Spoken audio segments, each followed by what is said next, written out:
Hey there, everybody, and welcome to this video on being in a relationship with someone who has ADHD. I'm your host, Dr. Elise Snipes.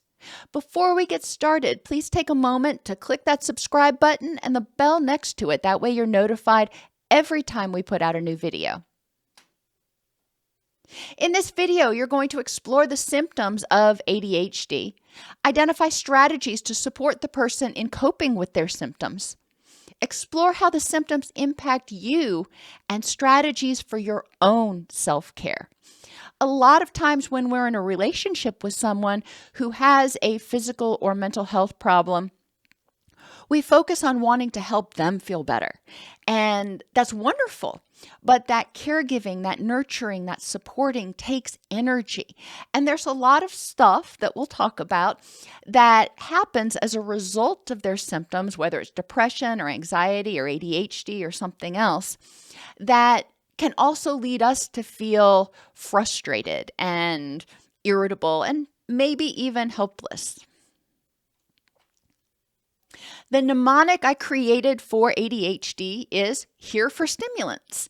And this isn't going to be a completely inclusive list of every symptom someone with ADHD may have, but it is more inclusive than what we see on the in the DSM. So it's important. There are some things like rejection sensitivity that aren't in the DSM that we need to be aware of, especially in relationships. So let's just go through what this stands for first. Here, hyperfocus, emotional dysregulation, rejection sensitivity, and excessive talking. 4, forgetful, organization difficulties, restlessness. And stimulants. Sustained focus is avoided, time blindness, impulsivity in behavior and speech, mistakes, lack of unmotivated, loses things, attention is difficult, noisy, transitions are difficult, and sensory processing differences. Now, I do have other videos on understanding ADHD and adult ADHD on the YouTube video. So I'm not going to, on the YouTube channel. So I'm not going to go deep into each one of these and what causes them and stuff. What we're talking about today is recognizing the symptoms in your loved one as potentially part of their ADHD, identifying things that trigger these symptoms, things that make them more vulnerable to these symptoms or more vulnerable to being triggered, and solutions that work for them. Then we're going to talk about the impact of each of the symptoms on you and what you can do in order to nurture yourself and make sure that you continue to stay charged and healthy. So let's start out with hyperfocus. A lot of times when we think ADHD, we think lack of focus, and that's true for a lot of things. But most people with ADHD, if they get involved in something that really grabs their attention for some reason, something that they are super passionate about, they can actually get hyperfocus, and it's really hard to get them out of that zone. And this goes along potentially with time blindness, because they can get this hyper focus and they just lose all track of time of anything else that they're supposed to be doing. Hyperfocus is great. It is a neurochemical response on some levels where the person with ADHD is actually getting the dopamine that they need to focus on stuff. However, sometimes it's a little too much. If your loved one suffers from hyperfocus, recognizing the things that they tend to get hyperfocused on and developing a plan. So for example, if they are super interested in gardening, then knowing that if they get online to read about different plants or if they go out and work in the garden, they may get hyperfocused and lose complete track of time. So what can they do in order to break that up? For a lot of people with ADHD, it's really easy to ignore a little push notification here and there. They need what I call movement alarms. They need an alarm on the stove in the kitchen. They need an alarm across the room where they've actually got to get up and move out of that zone where they're at, where they're in that hyper focus, and to turn off the alarm. That can often help break that hyper focus. Now, a lot of times the dopamine's still in there, so the tendency is to really want to go back to what they were doing. So it does take time and attention. Another way of breaking hyperfocus or helping to break hyperfocus for a lot of people is to have two alarms, kind of like a snooze alarm, where they have one alarm that they get up and they turn off, and then another alarm, ideally somewhere else, that is going to go off 10 minutes later. Now, some people will start ignoring the first alarm. They'll get up and they'll go back to what they're doing, and then go to the second alarm. So yes, it's a system that can be defeated, but it is a tool. When your loved one gets hyper-focused, that may mean that they miss deadlines, that they run late, they forget to get up and come down for dinner or cook dinner or wash their laundry or do things that they need to do. And that can be really frustrating if you feel like you're having to do more of the work than they're doing because they keep getting sucked into whatever it is that they're hyper-focused on. It will be important to talk with them. Recognize hyperfocus is part of ADHD. They're not doing it intentionally to make sure that you do all the housework, to make sure that you do something, or because they don't want to spend time with you. However, if you express your frustration or you're hurt when it happens, or about the fact that it happens to them, it may help motivate them to actually start addressing it. And we'll talk about we'll jump down to rejection sensitivity right now.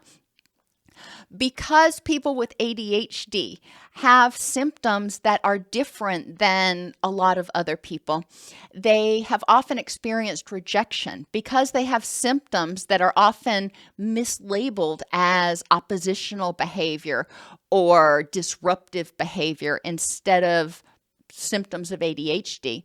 They may have experienced a lot of rejection from teachers, from peers, from significant others in their life. A lot of people, especially older people who are millennials and older, may not have been diagnosed when they were children. People who, in the millennial generation, it started to become therapists started to become more aware of ADHD as a thing, and instead of trying to discipline the behavior out of someone, which is what they used to do in the olden days, they started recognizing that there were neurological differences. However, a lot of people with ADHD either didn't get diagnosed till they were adults, or their caregivers may have gotten a diagnosis, but they were still kind of old school in their thought. So there is that hypervigilance to indicators of rejection. So people with ADHD are often hypervigilant to nonverbals as well as tones of voice, etc., when you are disappointed in them, when you are angry with them.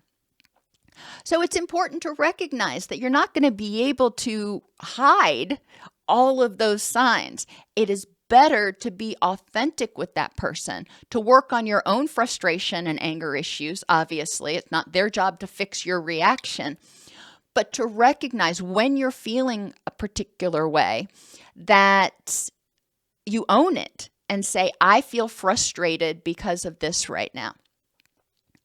And because of their rejection sensitivity, a lot of people with ADHD are people pleasers. Not all, but a lot. And they are willing, they're wanting to do well in relationships. They're wanting to do better, but they may not know how, or they may not be able to focus on the things they need to do better, which is where a supportive other can be helpful. So taking it back, people with ADHD have difficulty with motivation for things that are not right there in front of them right now. So sometimes you may have to bring it back around to the current context and the current moment, how you're feeling in reaction to what's going on and what steps can be taken. Emotional dysregulation is another symptom of ADHD. Because they've experienced rejection in their life, because they may not have felt like they were in control of their own body because of the hyperactivity, because of the wandering thoughts, etc. The person with ADHD may have struggled for a while with stress. They may feel very stressed especially in social situations or around other people, because they're afraid of getting in trouble. They're afraid of getting criticized. That leads to changes in the stress response system, or the HPA axis, to which when they get stressed and it actually triggers that stress response, they may go from flat to frantic or flat to furious. There's not a lot of middle ground with many people with ADHD. Recognizing that is important. Being able to take a breath and step back instead of leaning into their anger and ramping it up, getting angry with them because they're angry, or getting angry with them because they're completely stressed out. Recognizing that when they got triggered, they had a tsunami of stress hormones just kind of flood their body. And it's going to be important to identify what helps them feel safe in the moment so they can get into their wise mind. What distress tolerance skills are useful for them so they can re-regulate. People with emotional dysregulation often also have difficulty returning to baseline. It takes them longer to return to baseline than it may take you. So if they've got ADHD and you get upset and you calm down in 5 minutes, it may take them 30. So it's important to recognize they're not milking it. It does take them longer to re-regulate, to get rebalanced. And excessive talking. A lot of people with ADHD they just talk, and they are really verbose. I don't have another word for it. Sometimes that can be because they're afraid that if they don't get a word in when they need to, then they're going to forget it. So then they won't be able to be heard. And so they tend to develop a habit of blurting or stammering or cluttering. So it's important to look at that, recognizing, again, how does that affect you if you are engaging with somebody who talks excessively and you can't get a word in edgewise. Talking with them about how it makes you feel and what strategies might be helpful so you both can feel heard, you both can feel understood, you both can get quiet time if you need it. It's also important, like with other mental health issues, to help the person with ADHD identify vulnerabilities. What things make them more vulnerable to these symptoms? For example, a person with ADHD is a lot more vulnerable to attention issues if they are in a busy environment and there's a lot of things going on around them. If they are in a quiet environment where they don't have a lot of visual or auditory stimulation, it's often easier for them to focus. Now, some people with ADHD need to have some kind of background instrumental music or noise going on, just some sort of baseline noise. But it's important to recognize that, because when those conditions are not met, then the person is already a little bit more anxious, a little bit more stressed out, a little bit more hyper, if you will.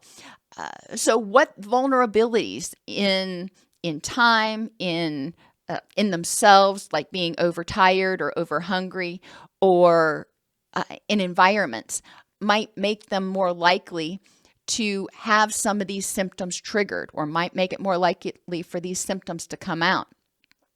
And what works for them? And we're going to keep going back to that. People with ADHD are often forgetful. And it's not because they're trying to be disrespectful. It's not because they're trying to get out of doing something. They may truly forget. Translating something from their short-term memory, you told them to do these 5 things, and getting all 5 of them done may not happen. They may get distracted. If a person has difficulty with forgetfulness, encourage them to write it down.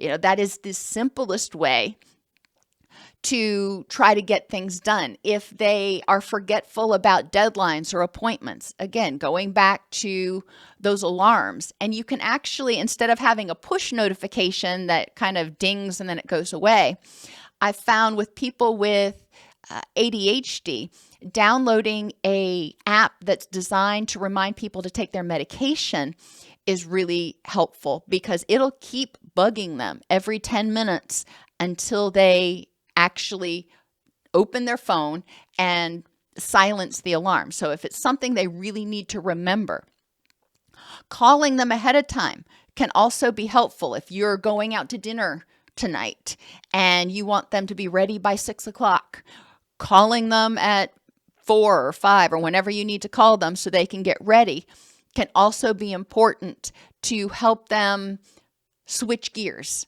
That can be a trigger, or not a bad trigger. That can be a cue for them to start getting ready.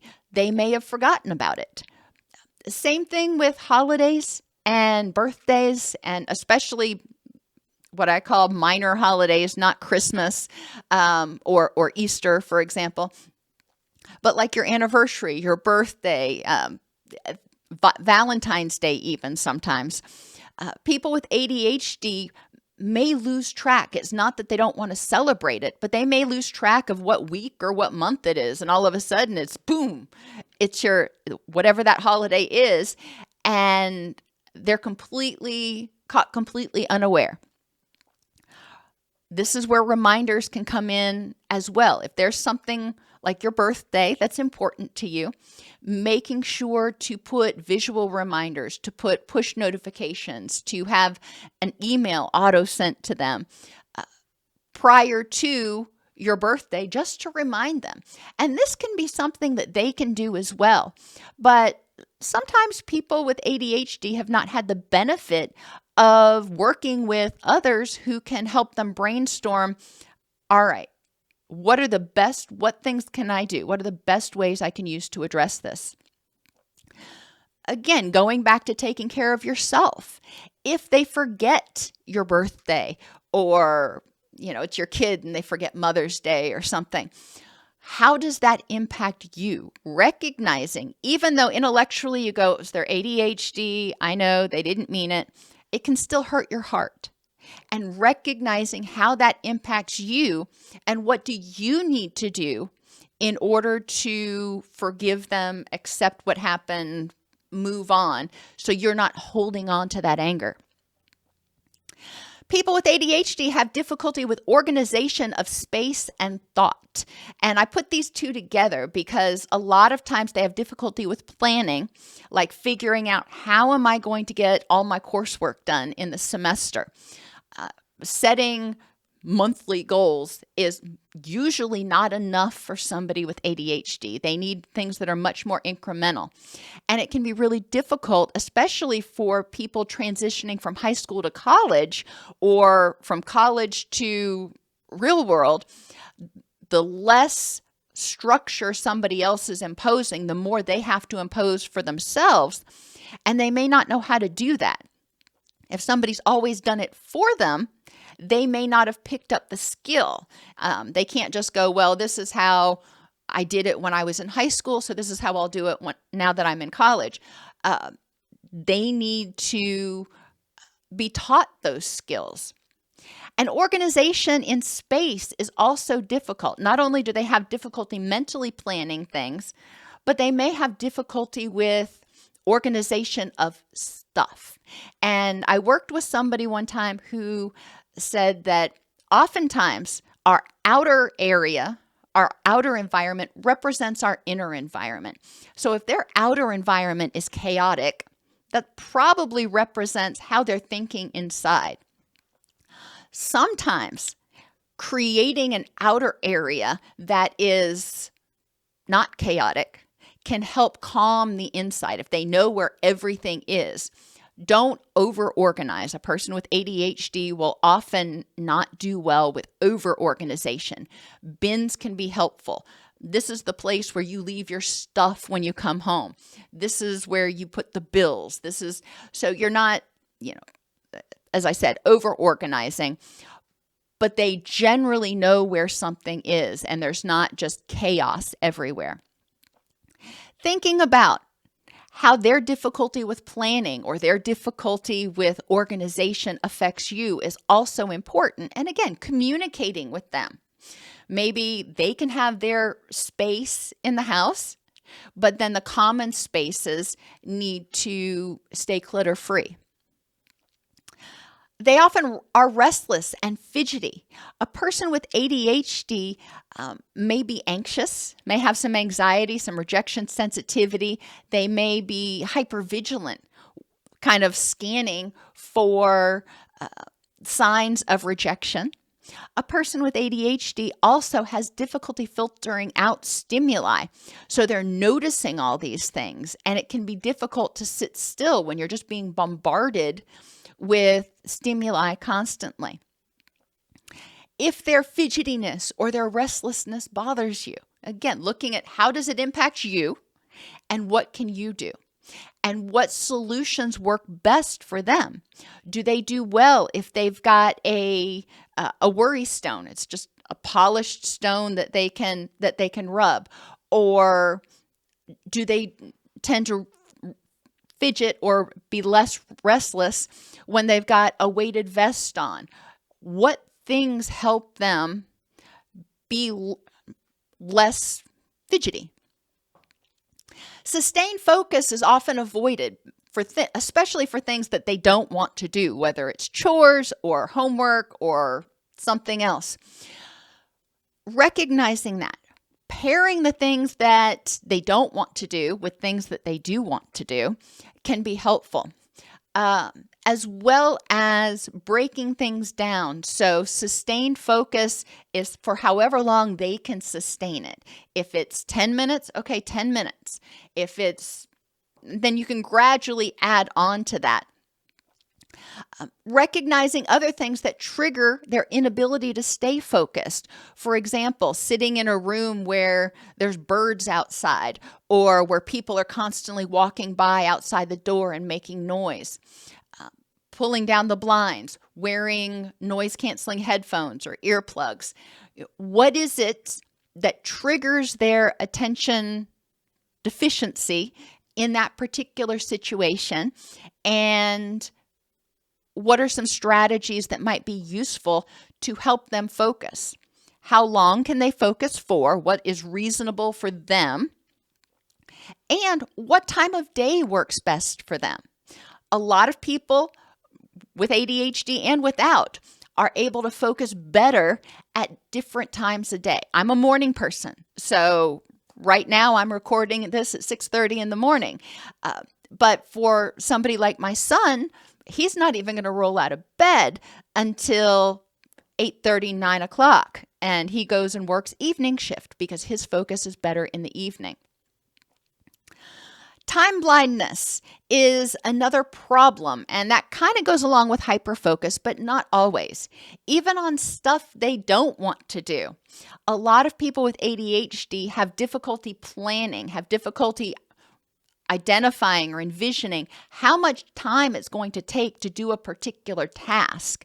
So they often think that there's plenty of time when there really isn't. Helping them think back to other times that they've done something, or helping them identify for the things that they do regularly, what the average person, how long it takes the average person, whoever the average person is, to do something, so they can gauge that a little bit better. For example, getting ready. How long does it typically take them to get ready? If you've been in a relationship with them, you have an idea of whether it's 20 minutes or an hour and 20 minutes. And then you can start helping them create a schedule so they can start planning a little bit better. They may be impulsive in behavior and speech. They may do things impulsively, whether it's buying or blurting or interrupting. It's important to recognize that may be a symptom of the ADHD, but also if their impulsive behavior causes them problems, helping them recognize in the moment how that behavior is causing them problems and solutions that might be more effective. If they're constantly interrupting you, for example, they're blurting when you're trying to talk, it's important to develop a system, express to them how you feel when they talk over you or don't let you finish what you're saying, and talk about strategies to address that, whether it is a hand signal.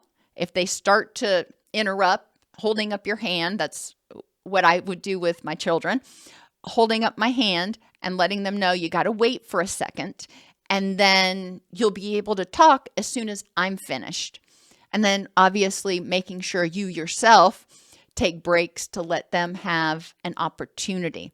Sometimes if you're in a relationship with somebody who talks a lot and tends to be impulsive and stuff, if you do get the floor, it can be tempting to not want to surrender the floor. So recognizing if you're doing that, if you're actually contributing to the problem, and being cognizant of making sure you're taking breaks so they can speak. Mistakes are very common in people with ADHD. They have difficulty focusing on details. They'll get things done, but they have trouble seeing the details, whether it's in cleaning the bathroom or doing homework. So they may make careless mistakes. And on some things, that may not be a huge big deal. On other things, it may be kind of critical. If they're making a cake, for example, and it calls for 1 teaspoon of salt and they put in 1 tablespoon, well, that cake's not going to be edible. Encouraging them to recognize what things make them more vulnerable to making mistakes. For example, being in an environment where there's a lot of distractions, they may make more mistakes. Being under time pressure or in certain situations where they feel like they're being judged, they may make more mistakes because they're just so stressed out. So identifying the triggers, what triggers them, what causes them to make more mistakes, and what solutions would be helpful. For example, if it's a project, having somebody proofread the project can be helpful. If you've ever written a long document, you know that even if you put it down and come back to it the next day and reread the document, if you make spelling errors or grammatical errors, your brain knows what you wanted to say, so it'll probably miss those. So an editor or a proofreader can be super helpful in terms of those sorts of things. But working with the person, it's hard to go through all the possible scenarios of ways to reduce mistakes. A lot of people with ADHD tend to make more mistakes when they're tired or when they're in overstimulating environments. I talked a little bit about motivation and remembering that a person with ADHD may not be motivated to do some things, but it's not because they don't care. It's not because they are trying to shirk their responsibilities. Their dopamine system works differently. And it's important to recognize that. It doesn't mean you say, okay, you don't have to do your share. That's not what I'm saying. But recognizing that their lack of motivation is not a sign of disrespect.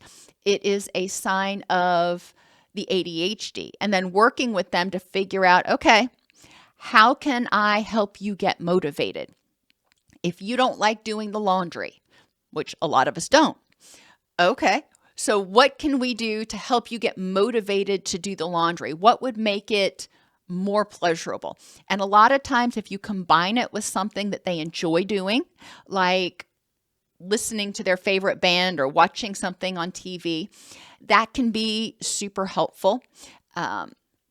Making sure that it's not an overly long, arduous task. Doing laundry for 4 hours is overwhelming to the person with ADHD. So thinking about what can we do to make it, instead of using the word motivation, maybe saying, what can we do to make this more enjoyable or less overwhelming to you?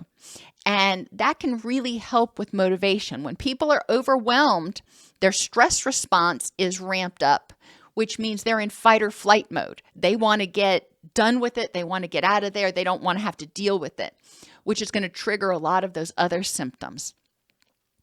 So thinking, what is it that can make this less icky for you? They lose things, and that goes along with poor organization and forgetfulness and other things.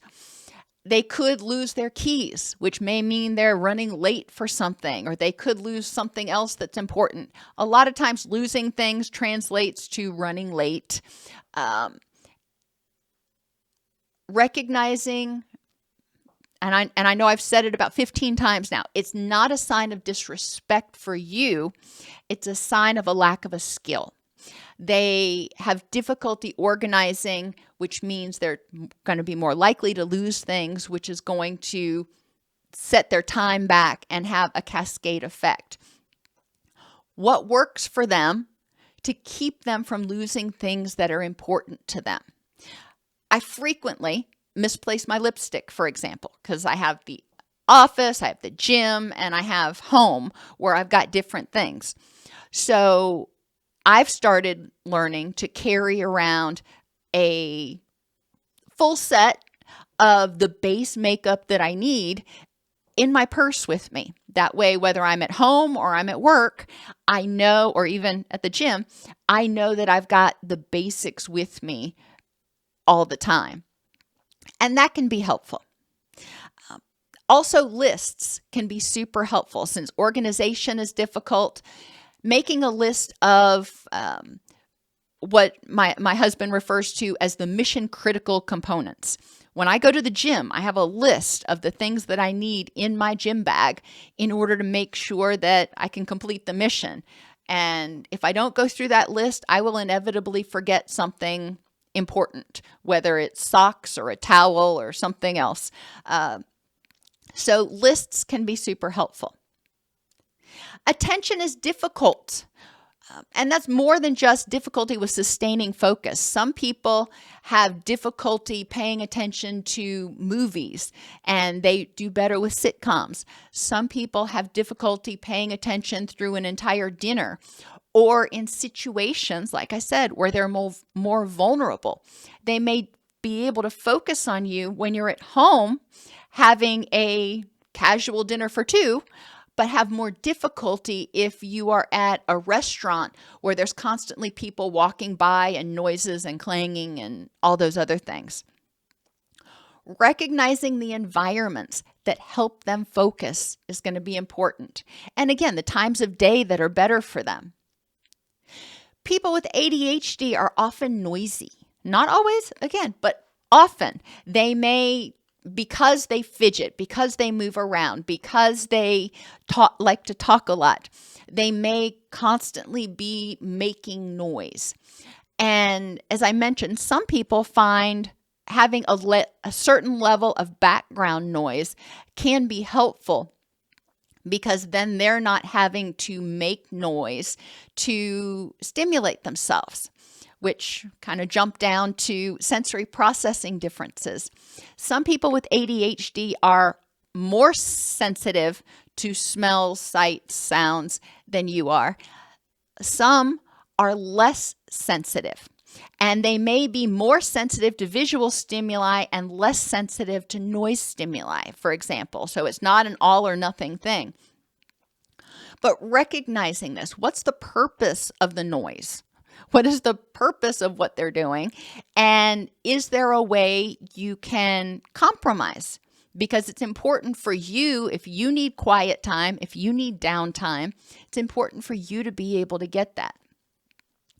And transitions are difficult.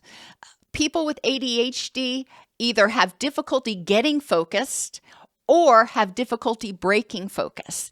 So transitions can be really, really difficult for them. And I already talked about putting in alarms to break hyperfocus. And we talked about other strategies for helping people sustain focus.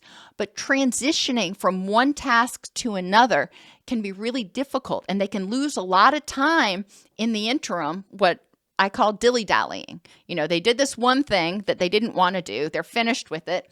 Now they've got this other thing that they don't want to do, and they will go to the bathroom. They'll get something to eat. They will, get online and start scrolling or something because they have difficulty thinking, okay, gosh, I'm going to have to go into another period, 15 minutes or an hour or whatever it is, where I've got to focus again. And I really don't want to do that.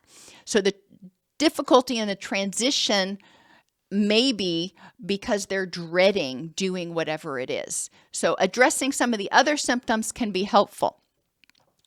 And I've talked throughout this about what's important for you when you're in a relationship with someone who has ADD or ADHD. One thing I didn't talk about is in people who are biologically female, they find that there may be less hyperactivity and more spacing out or daydreaming. So that kind of goes along with difficulty with attention. They may not be getting up and running about constantly, but they may drift off into their own little world some. And recognizing that they weren't trying to ignore you, that they were drifting off, they were daydreaming, is also important. Unlike with depression and anxiety, where you may feel hopeless and helpless and really hurt for the person, a lot of times people who are in a relationship with someone with ADHD tend to get more frustrated because to them it seems like these are disrespectful symptoms or signs, or they are things that should be, quote, easily addressed. And because the person with ADHD's wiring is different, that we know that there are differences in the brain of people with ADHD, they actually do need different accommodations. And we need to recognize that they function a little bit differently. It's not better, it's not worse. It's just they're different. And we need to embrace them for who they are and compromise just like you would with anybody else. If you're in a relationship with somebody with a different temperament than you have, you're going to find ways to compromise. If you're structured and they're spontaneous, you're going to find a way to meet both of your needs. You're going to find a way to make it a mutually understanding relationship. Help us continue to make practical mental health tools available to everybody. You can join the channel at DocSnipes.com/YouTube. You can donate at DocSnipes.com/donate. And of course, like, subscribe, comment, and share. Even if that's all that you can do, that really, really helps with the YouTube algos. Every person's ADHD may look a little bit different. There is no one-size-fits-all way of supporting people with ADHD. It's important to work with them, to communicate, to understand their vulnerabilities, their triggers for their symptoms, what makes it more difficult for them to, for example, pay attention, and effective interventions, what works for them. Developing a plan gives you a toolbox that you can use in order to feel empowered to communicate your needs and get your needs met, but also to help them feel loved and accepted and supported. It's often helpful to encourage mindful awareness of their vulnerabilities and triggers. If they tend to be more ADHD when they are sleep deprived, which is very common, then being aware of that is going to be an important step.